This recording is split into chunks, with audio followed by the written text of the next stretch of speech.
So, how are we doing? One of the videos that was requested from my last round of this video actually was going through an updated version of some of the supplementation that I've been taking and using, especially after I started, working with Merrick Health, at least in terms of my blood work and making sure I get everything in check and going, which will link the video in one of these two corners to see both my old supplement stack so you can compare how stuff has changed, as well as my video regarding my experience with Merrick, which there will be a new and updated one of those coming soon, where I just had another round of blood work done, and I will actually most likely have a recording of me walking through my blood work with Merrick, as well as how they would handle stuff that was good or bad with it.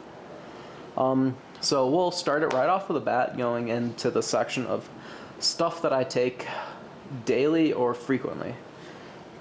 So number one up in here, we have boron. This is 10 milligrams, and I'm taking 1 to 2 of these a day. Fun fact, a lot of people I do believe are deficient in boron, and talking with Merrick, if you are lower in testosterone levels and some other stuff, supplementation of boron is a good one just to kind of do in general. Then we can go into it. We have magnesium, and I believe this one is also magnesium. So there's two different forms here. One of these is a extra strength magnesium, and this is magnesium oxide and magnesium glycinate, which I take generally around the time that I'm going to bed. Then if I'm stressed out during the day, or there's other items where, I think it could be an applicable situation, this is Magtine, which is magnesium L-threonate, and this is actually the only form of magnesium, I believe, not this brand specifically, but magnesium L-threonate that is able to pass the blood-brain barrier, or the only form of that at least. Then we go into my multivitamin. Multivitamins are just kind of gonna shotgun burst any nutrients that you're good, bad, in between with. Is there a reason as for why I chose this multivitamin? No, not really. Honestly, I should probably better research this one and make sure that all of the forms of vitamins and minerals in this one are actually absorbable forms, or see if there's something I should switch to on the market. Perhaps from Thorne, Revive, something else. Then we get into, I take a probiotic complex occasionally. I don't take this every day. I should take this every day, but I kind of slack on this, even though I am taking or consuming stuff like kombucha, which is prebiotics, pre and probiotics. I'm doing stuff like Icelandic yogurt, which has a pretty good probiotic complex in it. But it is always good to supplement with that, because a lot of people's gut health in modern days is kind of lacking here, there, in between. Then one that a lot of people should take, and historically my family has been deficient in, but is something I now take 10,000 IUs to 15,000 IUs daily of vitamin D3, which is just 2 to 3 of these. Especially in wintertime and a lot of stuff like that, people are going to be deficient in vitamin D3. I just kind of take it year round to see what happens, but it is what it is. And then the last one that I'm taking daily, away from one more, which is more of a supplement, less of a vitamin or mineral, but I am taking zinc daily. I'm taking 50 milligrams, and it's really not that bad. Fun fact about zinc is, every time I take this pill out of the container and my body thinks about consuming it, it makes me kind of gag. Then we do have another one which should be pictured, but I'm currently out of. Vitamin E. I should be taking it. I'm kind of out of that at the moment. Do need to restock. Then the last supplement that I'm taking daily that is a highly studied one and everyone should take is creatine. Really doesn't matter what form it is. It can be monohydrate, it can be HCl, whatever you want to take. This is from Gorilla Mind. It's a really fine powder.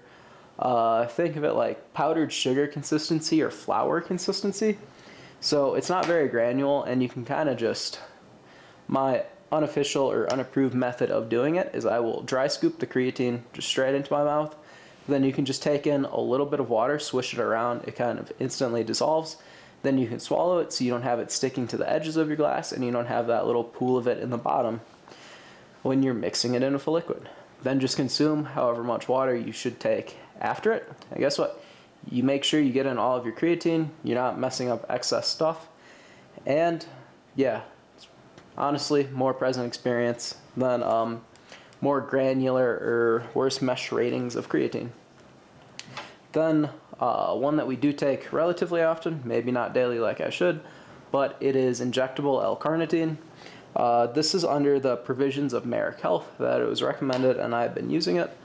We are 6 months into using injectable L-carnitine. I should definitely make a updated video regarding that one, but if you want my initial 30-day review of 30-day, maybe 30 days, maybe it was more, of using injectable L-carnitine, it'll again be linked up in one of the corners, as well as in the video description down below. Then for 2 or 3 supplements that I have been experimenting with, one of them is at work, but it is citrus bergamot from Gorilla Mind. We can pop a picture here there, probably.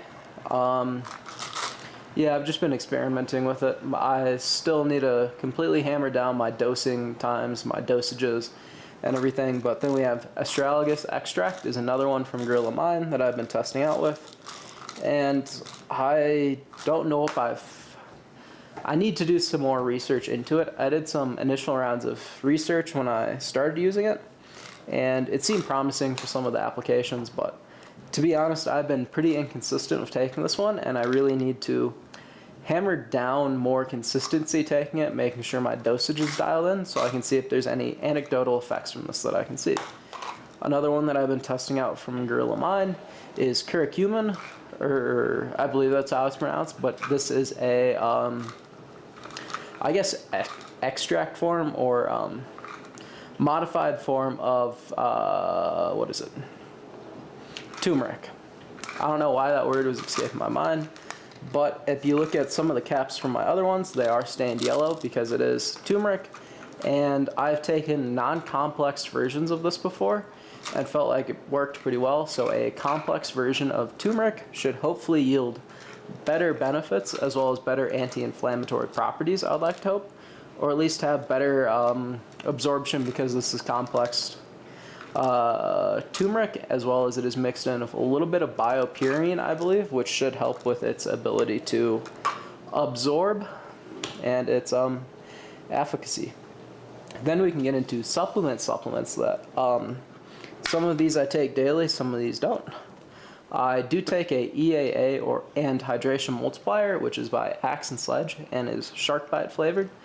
Tastes fantastic. I will generally consume it on days where I'm feeling a little depleted or deficient, just because it does have a little bit of EAAs and the hydration profile is pretty good if I don't want to take an electrolyte only solution, or if you just need something to sip while you're doing some cardio or other stuff or sitting in the sauna.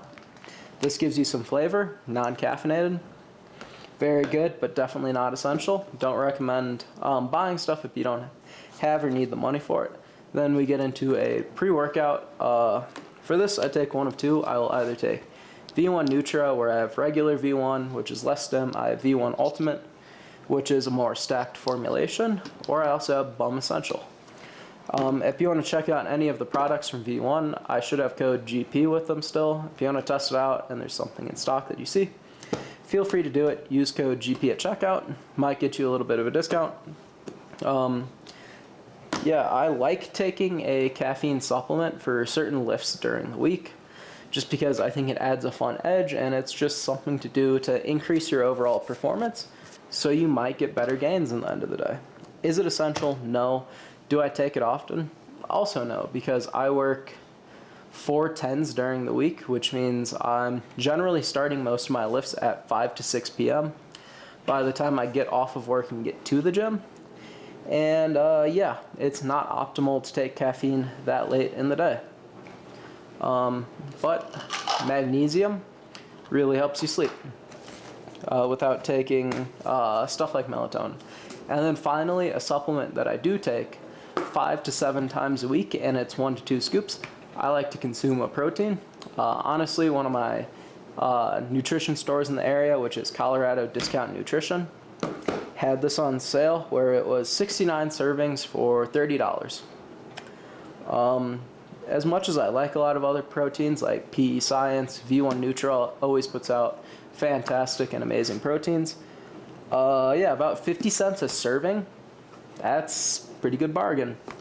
Do I necessarily enjoy this that much? No, but I'm mixing it with 500 milliliters of milk every morning, slamming it while I'm at work to count it as breakfast so I can keep working. I can leave work earlier because I don't have to take I'm not being slowed down by breakfast, so I can get in earlier, I can leave earlier. It just works out pretty well, helps me hit my protein goals. Is it essential? No. Is it a cheap way to go about breakfast that should provide you some high satiation throughout the day? Absolutely. If you have the budget for it or you struggle to eat breakfast and hit your macros, I would recommend trying it out, especially if you have a good protein that you want to try. But that is kind of everything supplementation-wise that I take during a week or that I have in my arsenal. Obviously, if we look in the cabinets behind me, there's a variety of pre-workouts because I like to experiment. We do have strong reds, strong greens. I don't take those frequently. I really should fix that. We have Tranquility Sleep by Glaxon, which is a good sleep aid, but it does have melatonin mixed into it and some other stuff, so I try not to take this frequently, only when I really need to work on resetting my sleep schedule and system. Peak Sleep by BPN I do use when I'm trying to reach a more consistent sleeping schedule, which is good. We have Fedoja agrestis, which I actually held off on while I was going through my preliminary round of research with blood work with Merrick Health and treatment, just because I wanted to make sure all of the efficacy of the treatment was coming from that and not from external sources. I do need to restock on fish oil. I am out of fish oil. That is one that is commonly in the rotation, but this shelf is pretty much all pre-workout. Collagen peptides, I should take them more often. I use it when my nails start to feel brittle or my hair is not in the best condition, but it's been pretty good recently. Again, more protein. We keep it on deck. You know, like ibuprofen, stuff like that, you shouldn't be taking often. Electrolyte, which is, what is that? Astrolyte by Glaxon Nutrition. Again, electrolytes, just hammer it in. Make sure you're staying hydrated and make sure you're getting enough electrolytes in, not just sodium, but potassium as well. A lot of people are deficient in potassium. Eat some bananas or something. A few extra forms of magnesium that I have. Nothing really too major. And that is pretty much it. Also, I have L-theanine in there, which is just something to help, you know, calm down the central nervous system. I don't take it that often, only in periods of really high stress. But that is pretty much my updated supplementation profile. There's not really too much to it, but cheers to that. If there's any questions that I can answer in the comments, feel free to drop them down below. If there's any questions, comments, or concerns, just go ahead and drop it. I'm happy to answer what I can, but if you enjoyed the video or there's anything you want to know or check out other videos, they will either be linked up top or they will be linked down below. And of course, feel free to subscribe. That would mean a lot, and it should help push the videos out to a larger audience, so hopefully more people can look to see where they should supplement or what they should supplement, and hopefully it leads to them living a better life, because that's what matters the most at the end of the day. Well, we can say cheers to that and enjoy some iced coffee.